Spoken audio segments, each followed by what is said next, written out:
Welcome to the Rim Break Rodeo. We hope this video helps. You start by logging into Roblox and launching Blox Fruits. This gives you the in-game environment to find decals.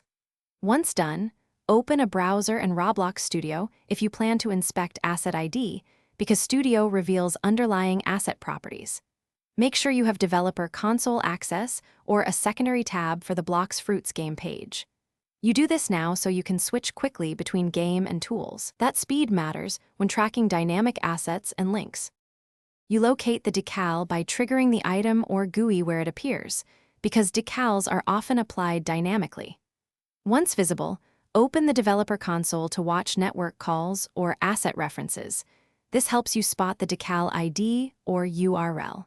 If you have Studio, inspect the game's GUI hierarchy and select the decal object to reveal its texture or image property. Make sure to copy the numeric asset ID or the full RB's assetted URL.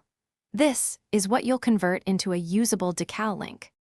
You convert the captured ID into a proper link using RB's assetted, //ID, or the HTTPS asset URL format, because some contexts require one form over the other. After formatting, paste it into a browser or apply it in Studio to verify the decal displays. If it doesn't, refresh and wait. Roblox sometimes needs time to propagate assets. If problems persist, confirm the asset isn't private. Ensure you copied the exact numeric ID and retry. That single wrong digit is a common failure point. Thanks for watching. Consider subscribing if we helped you.